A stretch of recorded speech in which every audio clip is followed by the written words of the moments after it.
Je vais continuer. Le grand thème, c'est le dernier mercredi où je vais aborder ce thème. Vous pouvez tous prophétiser. Ah, j'aime l'esprit de la prophétie. J'aime l'esprit de la prophétie. J'aime le Saint-Esprit qui est l'esprit de révélation. On a parlé de l'esprit de révélation, on a parlé de l'amour, la voie par excellence pour la prophétie. Et aujourd'hui, la manière dont le Seigneur va nous conduire, je ne sais pas si je vais arriver à finir. Si je finis, je finis, mais si je finis pas, si je finis, c'est bien. Et le dimanche, je vais terminer, parce que c'est le dernier dimanche du mois de février. Le dimanche d'après, le mercredi prochain, c'est le mois de mars. Je vous annonce déjà le thème du mois de mars. En tout cas, on va parler de l'héritage et on va aussi parler les dimanches. On aura les dimanches de l'esprit où nous allons parler, explorer un peu tous les sujets autour du Saint-Esprit pour nous préparer à Pâques, mais aussi nous préparer à la Pentecôte. Okay? La Pentecôte, c'est pas simplement un jour qui arrive comme ça, mais la Pentecôte, nous la vivons tous les jours parce que le Saint-Esprit est disponible. Okay? Le Saint-Esprit ne vient pas pour le 5 juin. La Pentecôte 2022, ça sera le 5 juin. Et il ne repart pas le 6. Il n'a pas un séjour limité. Okay? Il ne réserve pas son billet pour 1 semaine ou 2 semaines. Il a un billet à durée illimitée. C'est pour cela Paul peut dire dans Éphésiens, nous avons reçu l'Esprit comme étant un gage, le gage de notre salut. Ça veut dire le sceau de notre salut. Alors mon sous-thème de ce soir, c'est l'esprit du témoignage et l'esprit de la prophétie. L'esprit du témoignage et l'esprit de la prophétie. Dans ce grand thème, vous pouvez tous prophétiser. Je vais essayer de nous expliquer ce que c'est que l'esprit du témoignage et l'esprit de la prophétie. Alors, je nous emmène au premier texte qui est dans Joël. Alors, est-ce que vous avez déjà lu le livre de Joël? Bien sûr, vous avez déjà entendu des prénoms Joël pour les hommes, mais aussi pour les femmes. Ok, Joël pour un homme avec un seul L, Joël pour une femme avec 2 L, E. Mais il y a aussi un livre qui s'appelle Joël. D'accord? Un livre dans la Bible, c'est le livre qui est compris dans la section de la Bible qu'on appelle les petits prophètes. Ok? Bonsoir Kétia, nous sommes dans Joël. J'étais en train de poser la question si on a déjà lu le livre de Joël. Oui, alors Joël, il a un verset clé, un verset qui est repris dans le Nouveau Testament. D'ailleurs, Joël, c'est dans l'Ancien Testament. Ok. Alors, en fonction des versions bibliques, vous avez soit le texte est dans Joël chapitre 2. Vous avez, en fonction des versions bibliques, le livre de Joël qui a soit 3 chapitres ou 4 chapitres. Ok? Alors ça n'a rien à voir. Ça n'a rien à voir sur le fait spirituel. C'est simplement la section, la manière dont votre Bible, elle est subdivisée. Ok? Donc, il y a des versions bibliques où vous avez 3 chapitres, et il y a des versions où vous en avez 4. Ok? Alors, si vous avez quelqu'un tous les détracteurs de la Bible qui cherchent la perfection dans l'édition de la Bible, ok? Ils cherchent la perfection dans la forme. Il faut simplement leur dire que si vous manquez d'arguments, vous manquez d'arguments, ok? C'est pas grave, ok? Donc la perfection de la Bible ne se retrouve pas dans la forme, parce que la forme, c'est simplement les hommes qui l'ont créé. En tout cas, le fait que vous ayez Joël avec 4 chapitres ou 3 chapitres. Mais par contre, la perfection de la Bible, c'est dans son inspiration. Alors là, nous sommes indéfectibles, je ne sais pas si ça se dit. Nous sommes intuables, je ne sais pas si ça se dit. Mais bref, on est inébranlable. Ok? Pourquoi? Parce que là, la parole de Dieu, elle est inspirée.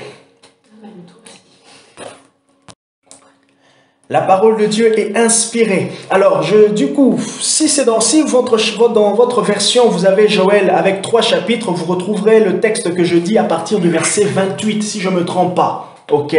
Et si vous avez votre Bible, le livre de Joël comporte 4 chapitres, alors là, vous lisez avec moi le chapitre 3. Comme ma version, j'ai 4 chapitres, donc je commence à partir du chapitre 3, à partir du verset 1. Donc, je répète, le verset 1 du chapitre 3 dans ma Bible, c'est le verset 28 du chapitre 2 pour ceux qui ont la version du livre de Joël avec 3 chapitres. Joël 3, à partir du premier verset, « Après cela, je répandrai mon esprit sur toute chair, vos fils et vos filles prophétiseront. » Oh! Oui, la Bible, elle est écrite par les hommes. Oui, effectivement, la Bible est écrite par les hommes, mais ces hommes qui ont écrit la Bible, ils l'ont écrit sous l'inspiration. Ça veut dire c'était soufflé de Dieu. Ils n'ont pas imaginé, ils n'ont pas réfléchi, mais ils ont été conduits. C'est très important.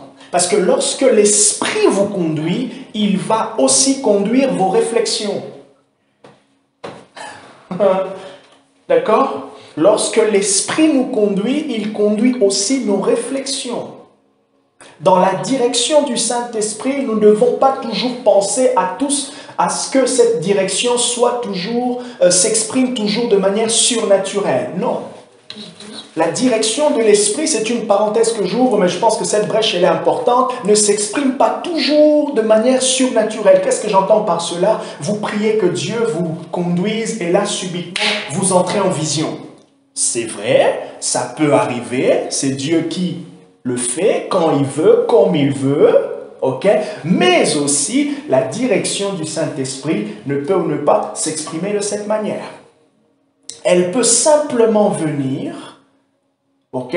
Vous vous sentez, en fait, vous réalisez en un moment donné, en un instant précis que Dieu vous avait conduit, mais vous ne vous êtes pas rendu compte. Et ça, c'est presque 65%, 70%. Ok? Nous sommes conduits et nous réalisons après, à un moment donné.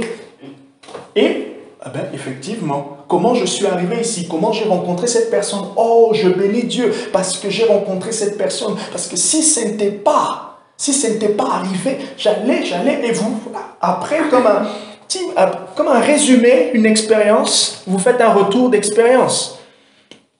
Je reviens sur mon texte. Après cela, je répandrai mon esprit sur toute chair, vos fils et vos filles prophétiseront. Je vais expliquer. Vos anciens auront des songes. Vous retrouverez dans la Bible que songe et rêve, c'est interchangé. Ok? Vos anciens auront des songes et même sur les serviteurs et sur les servantes, en ces jours-là, je répandrai mon esprit. Je ferai paraître des prodiges dans le ciel et sur la terre, du sang, du feu, des colonnes de fumée. Le soleil se changera en ténèbres et la lune en sang, avant l'arrivée du jour de l'Éternel, de ce jour grand et redoutable. Alors quiconque invoquera le nom du Seigneur, le nom de l'Éternel sera délivré. Comme pour dire, aura le salut. Car sur la montagne de Sion et à Jérusalem, il y aura des rescapés. Ça veut dire il y aura des restes, comme l'a dit l'Éternel. Et ceux que l'Éternel appellera seront parmi les survivants. C'est la prophétie du prophète Joël. C'est le texte central qui soutient l'idée du livre. Le livre de Joël, c'est le livre de l'effusion de l'Esprit. Avec comme thème principal, je répandrai mon esprit sur toute chair. Et on peut voir dans Actes chapitre 2, à partir du verset 14 jusqu'au verset 21, ou simplement Actes 2, que cette prophétie s'est accomplie. Lorsque l'Esprit est descendu, Pierre prenant la parole, les 13 premiers versets de Acte 2, on a d'abord l'Esprit qui descend sur eux comme des langues de feu. C'est pour cela que c'est très important lorsque vous étudiez, lorsque vous vous approchez de Dieu, ou, comment dire, de souvent d'apprendre comment est-ce que l'Esprit se manifeste. Le Saint-Esprit est une école. Apprendre de l'Esprit, c'est la merveilleuse chose que j'aime. Pourquoi? Parce que ça nous permet de comprendre ce qu'il est en train de faire, afin de savoir ce qu'il pourra faire, et afin de s'apprêter, de se préparer pour la prochaine fois. Le Saint-Esprit, c'est au-delà des sensations, mais le Saint-Esprit, on l'apprend d'abord et surtout par un témoignage intérieur. Et la voix du témoignage intérieur est la première voix que nous tous, nous devons apprendre à connaître. Sans cela, nous pouvons manquer beaucoup de choses. Et vous allez savoir, vous allez comprendre que lorsque vous doutez sur la voix du témoignage intérieur, celui qui vous parle directement, lorsque vous êtes au contact de la Bible, ce témoignage intérieur passe aussi par l'expression de vos émotions, ce témoignage intérieur passe ou s'exprime aussi par votre conviction. C'est un mélange de toutes ces choses-là, les impressions, la conviction, ce que vous avez compris, ce que vous avez saisi. Et quand je dis compris, ce n'est pas comprendre avec révélation, compris avec votre intelligence. Les deux. Parce que le Saint-Esprit se sert de la matière pour amener la lumière. Il est dit dans Genèse chapitre 1 que la terre était informe et vide. Et l'Esprit se mouvait au-dessus des eaux. Il se mouvait sur le tohu bohu. Tohu bohu. Bref. Tohu bohu. Si vous êtes africain, tohu bohu. Si vous êtes français, tohu bohu. Voilà, un fouillis. Et le Saint-Esprit s'attendait à faire un recyclage, à récupérer de la matière pour en faire, pour produire la vie. Et Pierre, acte 2, il se lève et dit aux Juifs qui étaient là, à tout le peuple qui était là, ce que vous êtes en train de voir, c'est l'accomplissement de l'Esprit, la prophétie de Joël. Oh, c'est beau. Acte 2, deuxième texte, Acte 2, 14, 21. Je vous emmène à un troisième texte. Apocalypse 19. Apocalypse, j'étais en train d'aller là. Apocalypse 19, verset 10. Certains l'ont déjà entendu. C'est un texte qui est merveilleux. Apocalypse 19. Oh, Shalementelea. Apocalypse 19, verset 10. Car le témoignage de Jésus est l'esprit de la prophétie. Oh, j'aime ce texte. Et je tombais à ses pieds, c'est l'apôtre Jean qui parle, et je tombais à ses pieds pour l'adorer, mais il me dit, garde-toi de le faire. Je suis ton compagnon de service et celui de tes frères qui ont le témoignage de Jésus. Adore Dieu. Le témoignage de Jésus est l'esprit de la prophétie. Je vais expliquer ce texte. Un dernier texte, c'est dans Nombre. Nombre, le livre de la Bible qui parle des chiffres. Non, ça va, c'était pas ça. C'était une blague. Nombre, chapitre 11. Bon, il y a certains qui ont cru, peut-être. Nombre, chapitre 11, à partir du verset 23 jusqu'au verset 29. Merveilleuse histoire encore. Peut-être ceux qui ont déjà lu le livre de Nombre peuvent comprendre. Je nous encourage à lire la Bible, mais aussi à découvrir là où vous n'avez jamais lu. Pourquoi? Je vais vous parler... Pourquoi c'est important de connaître, de lire aussi des endroits où vous n'avez jamais lu? Parce que ces endroits, c'est... Vous voyez, la Bible, la connaissance de la Bible et la connaissance de Dieu, c'est comme... On dit en théologie... la théorie de la spirale, ou soit de l'oignon. Ok, ça veut dire quoi? La théorie de la spirale ou de l'oignon. Ça veut dire plus ce que vous connaissez, par exemple, si vous avez beaucoup lu dans le Nouveau Testament, vous avez beaucoup lu les psaumes, vous avez beaucoup lu, je sais pas, Jean, Matthieu, les évangiles. Certains, ils sont des amoureux des évangiles parce qu'ils voient que là, il y a Jésus. D'autres, ils sont les amoureux des épîtres de Paul. D'autres, ils sont les amoureux des psaumes, ok? Alors, vous allez voir que Dieu, c'est tout un ensemble et la révélation de Dieu dans la Bible, c'est Genèse à Apocalypse. Et donc, c'est important de connaître tout ça. Maintenant, quand vous allez commencer à lire des endroits où vous ne connaissez pas et quand vous allez commencer à comprendre ces endroits-là, vous allez commencer à vous rappeler de ce que vous connaissez. Et c'est là maintenant que vous allez trouver la cohérence dans la révélation biblique. Et facilement, vous pouvez, dire aux détracteurs qui disent, d'ailleurs, quand vous lisez la Bible, les auteurs, ils n'ont pas dit la même chose. Oui, ils n'ont pas dit la même chose, mais on retrouve la même pensée. C'est intéressant, la nuance est importante. Dieu n'a pas dit, Dieu ne s'est pas redit, mais Dieu a gardé sa pensée. Et la pensée, c'est quoi? La pensée de Dieu, c'est Christ. Mais morceler, c'est ça? Amener par plusieurs morceaux, par plusieurs personnes. Et ça, c'est aussi important. Comme une même histoire va être dite avec des mots différents d'une personne à une autre. Voilà. Comme aussi une même histoire, si Rodrigo me rapporte son histoire, j'entends Rodrigo, quand je vais le dire à Barbara, je vais le dire en résumant. Et Barbara, si elle le dit à Marie, elle va le dire en résumant. Même si elle reprend les mêmes mots, mais ça va être empreint du caractère de Barbara et mes mots seront empreints du caractère, de mon caractère, même si nous tous, on l'a reçu de Rodrigo. Je ne fais que passer le message. Et c'est trop drôle, c'est très drôle, mais ça c'est Dieu. Dieu, il est multisystème, multitâche, multisystème. L'Éternel, Nombre 11, à partir du verset 23, il dit, l'Éternel répondit à Moïse, la main de l'Éternel sera-t-elle trop courte? Tu verras maintenant si oui ou non ce que je t'ai dit arrivera. Moïse sortit et rapporta au peuple les paroles de l'Éternel. Il rassembla 70 des anciens du peuple et les plaça autour de la tente. Jésus avait 12 disciples, mais on sait que dans Matthieu 10, il en a envoyé 70. Voyez? Déjà, vous pouvez faire le rapprochement. On dirait que, mais pourquoi le même nombre? Si, c'est fait exprès. C'est fait exprès, c'est le même Dieu déjà.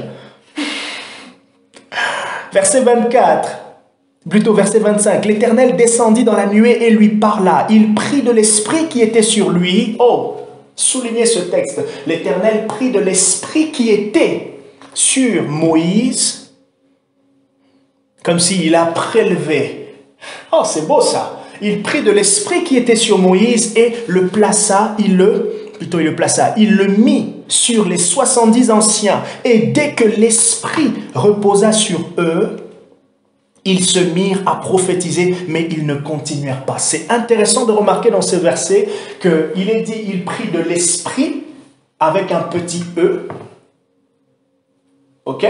Et plus loin, il dit, lorsque l'esprit se reposa, il est dit, avec un grand E. Intéressant, hein? Il prit de l'esprit qui était sur Moïse. Il prit de la grâce qui était sur Moïse. L'onction prophétique qui reposait sur Moïse. Et lorsque cette onction se reposa, on voit l'auteur directement. Et c'est intéressant, même quand l'Esprit de Dieu vient sur moi et que par moi, Dieu affecte quelqu'un, Dieu bénit quelqu'un, ok? Ce n'est pas moi.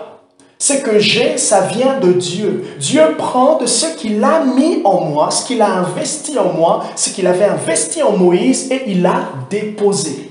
Et c'est intéressant de voir que Dieu prie. Ce n'est pas Moïse qui a pris. Je vous laisse continuer jusqu'au verset 29. Je vais vous lire le verset 29. Moïse lui répondit, « Es-tu jaloux pour moi ? Puisse tout le peuple de l'Éternel être composé des prophètes et veuille l'Éternel mettre son esprit avec un grand E sur eux. Veuille tout le peuple de l'Éternel être composé des prophètes et que l'Éternel mette son esprit sur eux. J'aimerais dire ces choses. Le Saint-Esprit est aussi appelé l'esprit du témoignage. On le voit dans Jean 15, plutôt Jean 14, Jean 15 et Jean 16. Mon sous-thème, rappelez-vous, c'est l'esprit du témoignage et l'esprit de la prophétie.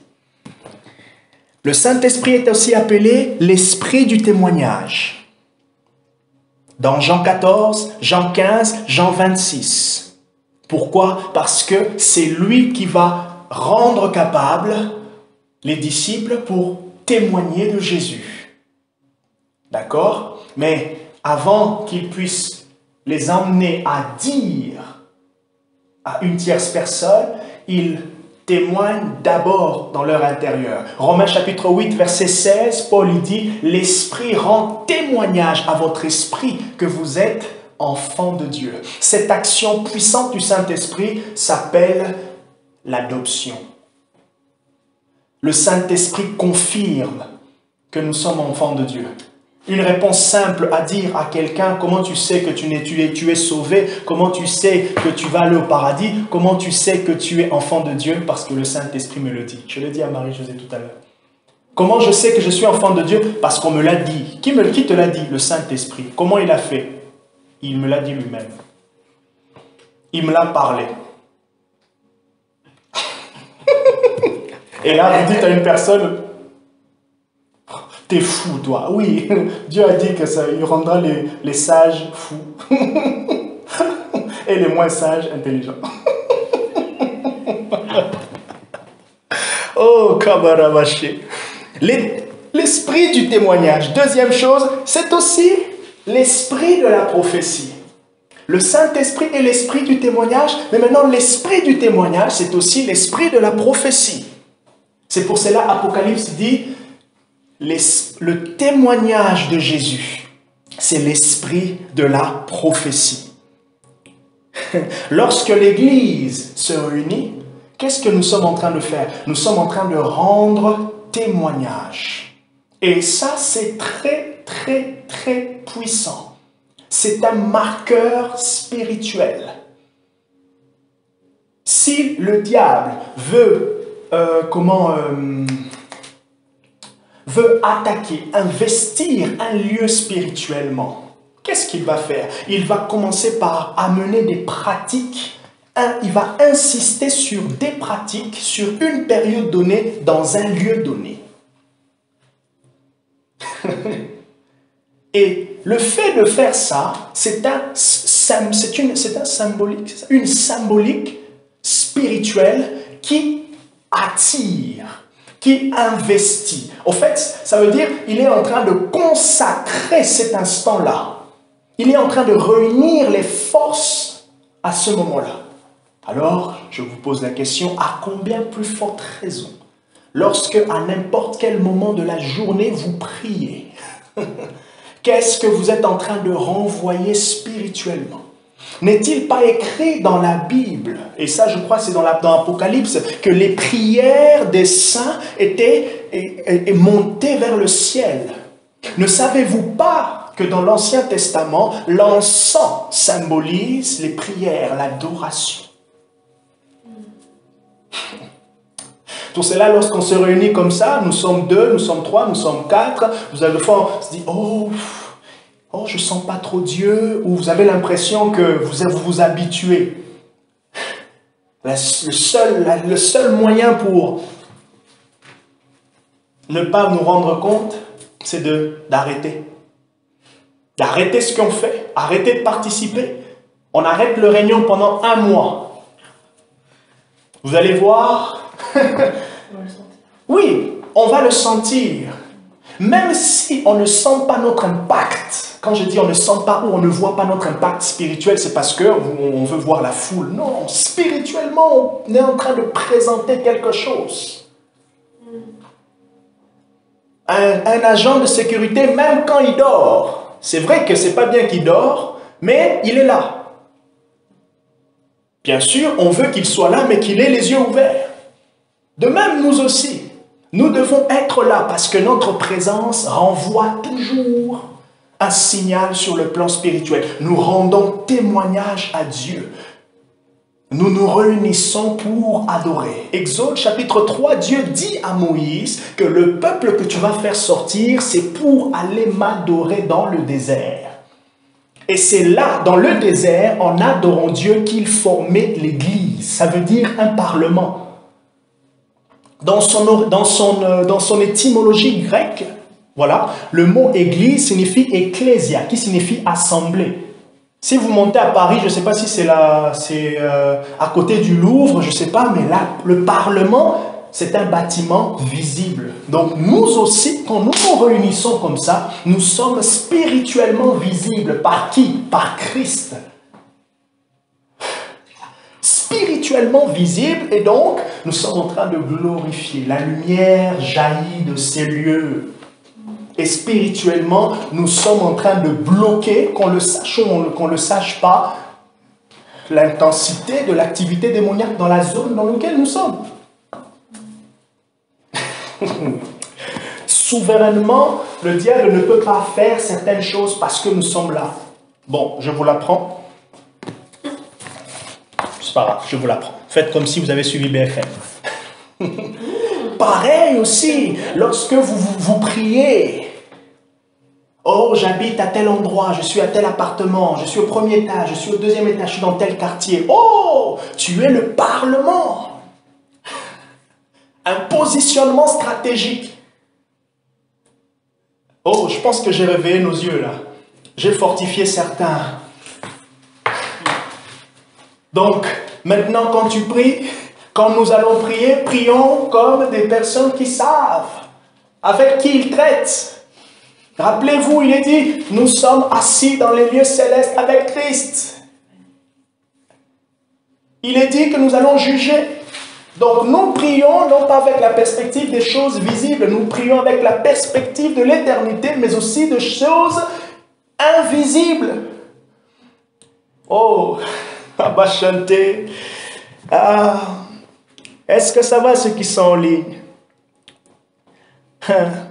Et d'ailleurs, moi je bénis spirituellement, comment je le dis, je bénis Dieu parce que la personne qui va, nous sommes là où nous sommes ici.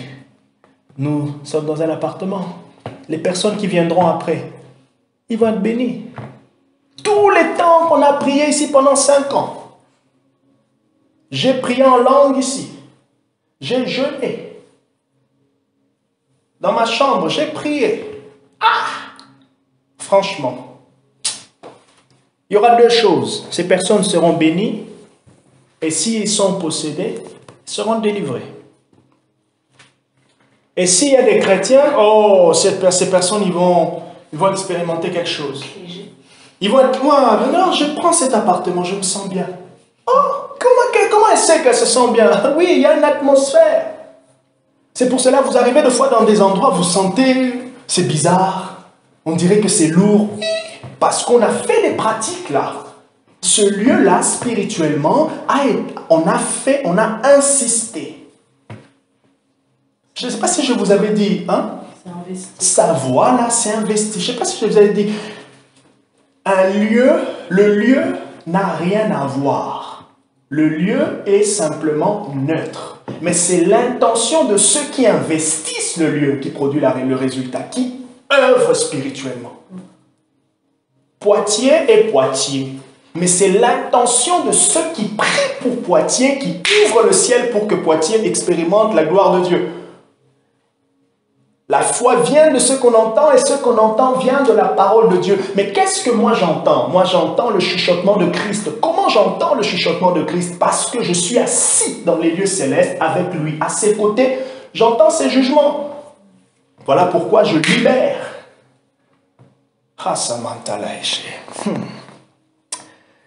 L'esprit, troisième chose, l'esprit de la prophétie accompagne toujours le témoignage de Jésus.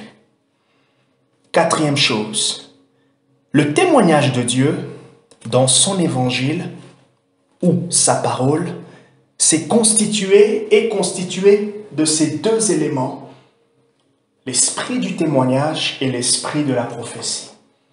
Qu'est-ce que je veux dire par témoigner? Témoigner vient du mot grec qui signifie plutôt le mot grec matureo, qui donne l'idée d'être témoin. Vous pouvez tous prophétiser, ça veut dire vous êtes tous des témoins. Ok? Vous êtes tous des témoins. Or, le témoin, c'est quelqu'un qui a quelque chose à dire. Parce que cette personne a vu, parce que cette personne a entendu. Vous pouvez tous prophétiser parce que nous avons tous accès à Dieu, parce que le Saint-Esprit nous parle tous avec la même intonation. Quand je dis la même intonation, ça veut dire la source, c'est le Saint-Esprit. Il utilise l'intonation qu'il veut avec nous tous. Nous pouvons tous prophétiser parce que nous entendons quelque chose du Saint-Esprit pour le dire. Voilà pourquoi parmi les moyens, parmi les choses qui stoppent, comme a dit Paul, qui éteignent l'esprit, c'est lorsqu'on ferme la bouche de la prophétie, l'esprit de la prophétie. Vous avez déjà entendu parler de l'esprit de Jézabel qui combat les prophètes. Mais l'esprit de Jézabel, il combat qui? Il combat l'esprit du témoignage de Jésus. Et parmi les moyens qu'il utilise, des fois, c'est simplement la peur. Ferme ta bouche. Ferme ta bouche, ne dis pas ce que tu as entendu, ne dis pas l'impression que tu as reçue. Oui, voilà, merci. L'esprit de Jézabel combat ceux qui ont l'esprit de la prophétie, en disant, ferme ta bouche. Non, ça c'est ta chair, non, ça c'est tes pensées. Meilleur exercice pour pouvoir lutter contre la peur des pensées. Exposer la pensée. Exposer la pensée. Comme un TikToker qui fait exposer la pensée. Il s'appelle Kabilem. Kabilem? Ouais. Exposer la pensée. Ah, je ne sais pas si ce que j'ai reçu, ça vient de Dieu. C'est pas grave, dis-le. Dites, en ayant confiance à Dieu, mais aussi en sachant que par le fait de dire, j'apprends le langage de l'esprit avec moi. Oh, j'aime ça, j'aime ça, j'aime ça. J'aime Dieu qui parle. J'aime Dieu qui est silencieux. J'aime Dieu qui se fait connaître. Le témoignage, être témoin, c'est ça. Être témoin, c'est dire quelque chose, ok, par rapport à ce que l'on a entendu.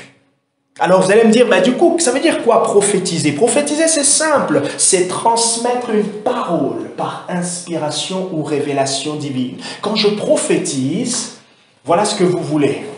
Que je dise, Marie-Josée,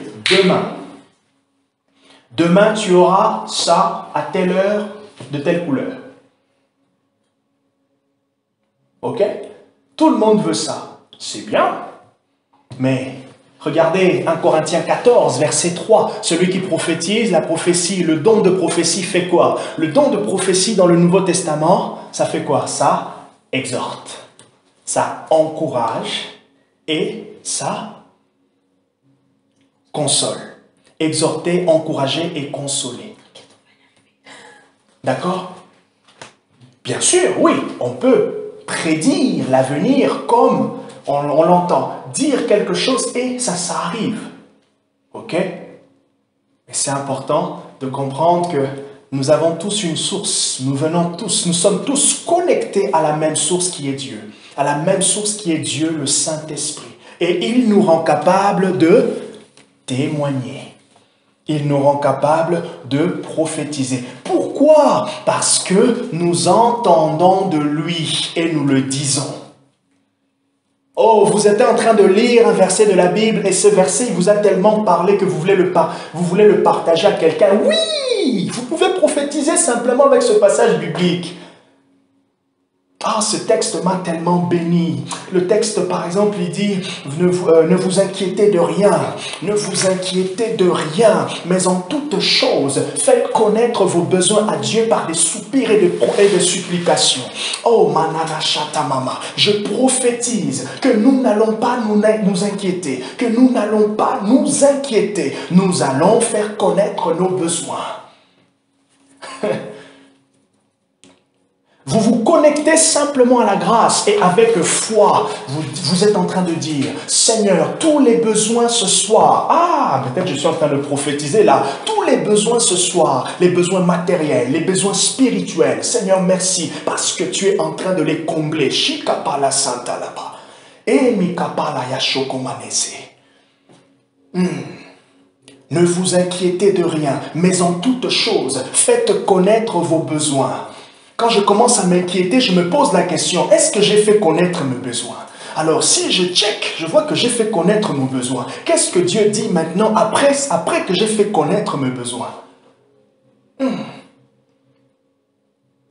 Peut-être après que j'ai fait connaître mes besoins, il me dit, il m'invite à la patience. Alors je check la patience. Et je dis à mon âme, comme a dit David, mon âme prend patience. Attends Dieu, attends Dieu.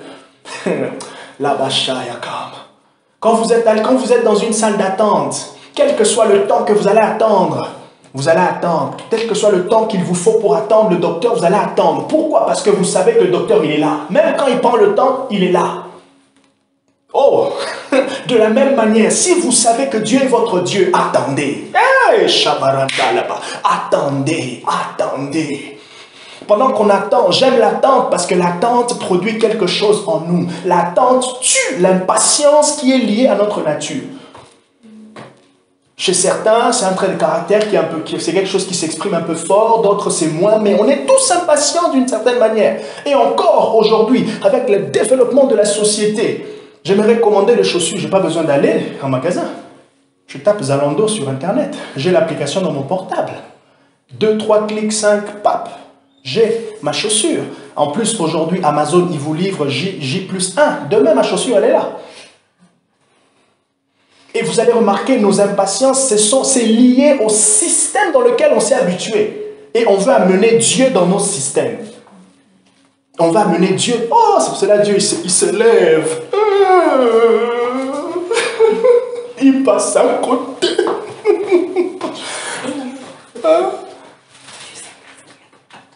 Et Dieu sait de bon ce qu'il a pour nous.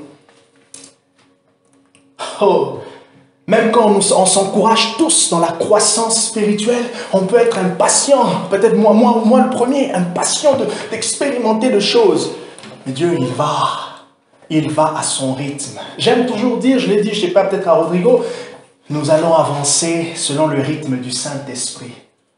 Alors, l'important, c'est de checker quel est le rythme qu'il est en train de t'imposer. Quel est le rythme qu'il est en train de jouer afin de jouer avec lui. Quel est le rythme qu'il est en train de jouer? Quel est le rythme qu'il est en train de jouer? Peut-être qu'il joue un rythme lent. Et peut-être qu'il est en train de jouer un rythme un peu plus saccadé. L'important, c'est de suivre Dieu. L'esprit du témoignage, c'est l'esprit de la prophétie. Parce que tous entendent et tous peuvent communiquer. Oh, ça c'est la grâce et la beauté de la nouvelle alliance. Cette beauté de la nouvelle alliance n'exclut pas la gloire de l'ancienne alliance, mais elle montre simplement le cœur de Dieu en se révélant dans l'ancienne alliance. Le ministère prophétique du Nouveau Testament, c'est ça. Tous sont prophètes. Ça veut dire tous écoutent de Dieu. C'est ça. Les prophètes dans le Nouveau Testament, tous écoutent de Dieu. Mais ça ne veut pas dire que tous sont appelés à être prophètes. Mais tous sont appelés à écouter, comme les prophètes. Ésaïe 50, verset 4 à verset 5. J'aime bien ce texte. L'Éternel Dieu m'a donné le langage des disciples, afin que j'écoute comme le font les disciples. Chaque matin, il éveille mon oreille, afin que j'écoute à la manière des disciples. Oh! Ésaïe 50, versets 4 à 5. Je vous ai un peu paraphrasé, mais c'est ça. Chaque matin, il éveille. Chaque matin, il éveille mon oreille. Quand vous vous réveillerez demain matin, Dieu, dans son intention, dans sa volonté parfaite, il éveille votre oreille. Maintenant, quand vous comprenez cela, vous dites, Seigneur, éveille mon oreille. Qu'est-ce que tu veux me dire? La pensée peut venir. Alors, quand je dis la pensée peut venir, c'est pas ça peut être une pensée comme ça qui tombe, tout comme aussi la pensée peut s'exprimer par un encouragement clair, profond, simple dans l'écriture que vous avez.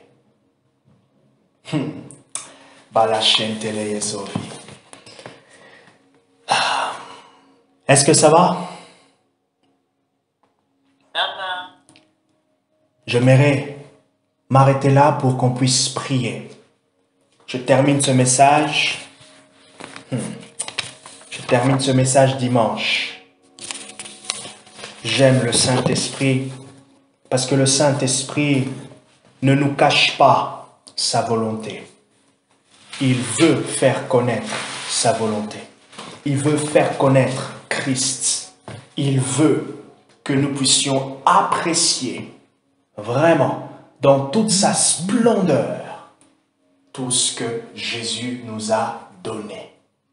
Oh, le Saint-Esprit, il n'est pas égoïste. Dieu ne gaspille pas. Le trésor qui est en nous, j'ai bien aimé ce que Marie a dit dans sa prière, elle a dit, Seigneur, la semence qui est en nous, la semence, elle est là. Et cette semence, elle veut porter le fruit, elle veut s'exprimer. Alors le Saint-Esprit nous encourage tous afin que cette semence puisse s'exprimer, qu'elle porte de fruits. Et voilà comment il veut parler. Parler par révélation, parler par encouragement.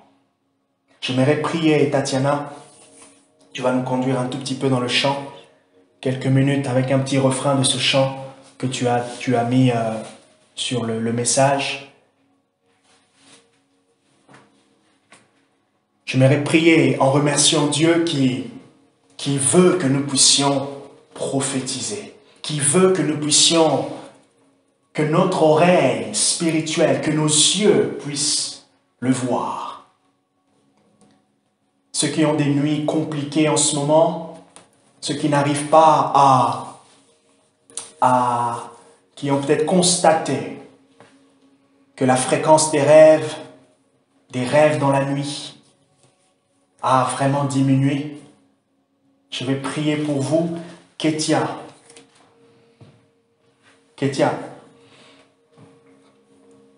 Elle pourra m'accompagner dans la prière.